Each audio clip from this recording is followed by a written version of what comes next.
Break के बाद बढ़ती खबरों में आगे कटक से चुनाव लड़ने की अटकलों के बारे में पूछे जाने पर केंद्रीय मंत्री अश्विनी वैष्णव ने कहा कि नहीं, ऐसा कुछ नहीं है। मैं सिर्फ पार्टी का एक कार्यकर्ता हूं और पार्टी जो भी मुझसे कहती है मैं वही काम करता हूं।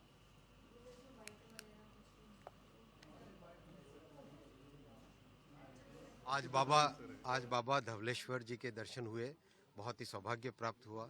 और साथ ही बाबा धवलेश्वर जी के आसपास के क्षेत्र को किस तरह से एक पुण्य क्षेत्र, किस तरह से एक बहुत ही शक्ति केंद्र, बहुत ही एक अच्छा लोगों की भक्ति का जो केंद्र है उसका डेवलपमेंट कैसे किया जाए, वैसा पुजारियों के साथ सबके साथ बातचीत की। और जो पुल है उस पुल के बारे में भी बातचीत हुई और उसके बारे में मैं कलेक्टर के साथ इस विषय को लूँगा। सर, ये धवलेश्वर कटक में जाता है और कटक में आप चुनाव लड़ेंगे, हल्ला हो चुका है सब जगह। नहीं, ऐसा कुछ भी नहीं है। मैं पार्टी का एक श्रृंखलित कार्यकर्ता हूँ। जहाँ जो पार्टी काम देती है वो मैं करता हूँ। वहीं बीजेपी सांसद दिलीप घोष का बयान सामने आया। उन्होंने कहा बंगाल में जनता ने इस सरकार को वोट दिया है, सरकार जो कर रही है उसकी सजा उन्हें जनता ही देगी। पश्चिम बंगाल कांग्रेस अध्यक्ष अधीर रंजन चौधरी के बयान पर बीजेपी सांसद दिलीप घोष ने कहा कि बंगाल में जनता ने इस सरकार को वोट दिया है, इसलिए सरकार जो कर रही है उसकी सजा उन्हें जनता देगी। केंद्र सरकार कानून व्यवस्था बनाए रखने के लिए सुझाव देने और मदद करने का काम कर रही है। केंद्रीय संस्थाएं यहां जो भ्रष्टाचार और हिंसा के खिलाफ कार्रवाई कर रही हैं उसमें बाधा डाली जा रही है। कांग्रेस 30 साल में कर नहीं पाया, मोदी जी ने शांत कर दिया कश्मीर को और देश में विलय भी कर दिया है। अब मणिपुर की बात आई है, मणिपुर भी बहुत पुराना समस्या है, सरकार उसका सीरियसली देख रहा है। उससे भी बदतर हालत बंगाल में है। बंगाल में जनता ने वोट दिया इस सरकार को, इसलिए सरकार जो कर रही है उसकी सजा जनता ही देगी। सरकार की जो काम है कि कानून व्यवस्था ठीक चले उसके लिए मदद करना, सुझाव देना, वो केंद्र सरकार दे रही है, बाकी अदालत देख रही है। केंद्रीय संस्थाएं यहाँ भ्रष्टाचार के खिलाफ और जो हिंसा हो रही है उसका खिलाफ कार्रवाई कर रहे हैं, उनको बाधा दिया जा रहा है। तो उसका जो करना है वो आगे होगा। लेकिन हम भी देखते हैं बंगाल की जो स्थिति है, बांग्लादेश बॉर्डर की जो स्थिति है वो देश के लिए ठीक नहीं, देश की सुरक्षा के लिए ठीक नहीं। ये पूरा देश के सामने उजागर हो गया जो पहले से हम बोलते आ रहे हैं।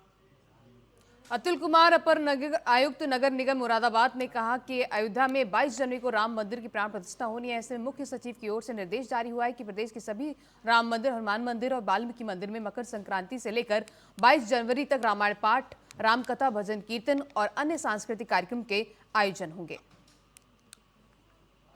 अयोध्या में श्री राम मंदिर जी की प्राण प्रतिष्ठा 22 जनवरी को होनी है।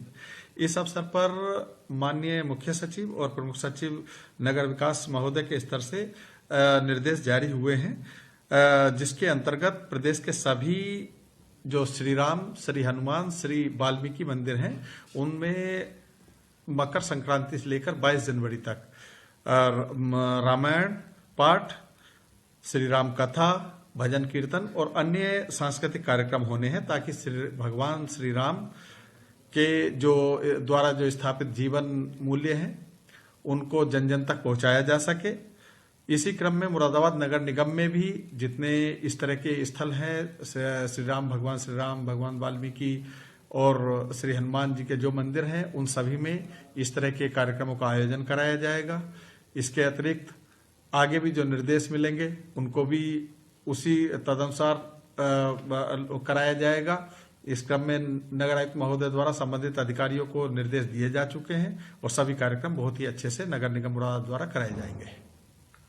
सर, इसमें पब्लिक एड्रेस सिस्टम में भी रामधुन जिस तरीके जो हमारा स्मार्ट सिटी के जो पीए सिस्टम्स हैं तो उनमें जो भी कार्यक्रम सरकार। समाजवादी पार्टी के अध्यक्ष अखिलेश यादव द्वारा अपनी विश्वसनीयता पर सवाल उठाए जाने पर मायावती ने उनको जवाब दिया है। उन्होंने सपा प्रमुख को बसपा पर टिप्पणी को लेकर बसपा सुप्रीमो ने सोशल मीडिया प्लेटफॉर्म एक्स पर पोस्ट में लिखा कि अपनी और अपनी सरकार की खासकर दलित विरोधी रही आदतों, नीतियों और कार्यशैली आदि से मजबूर सपा प्रमुख द्वारा बीएसपी पर अनर्गल तंज कसने से पहले उन्हें अपने गिरेबान में भी झांक कर जरूर देखना चाहिए।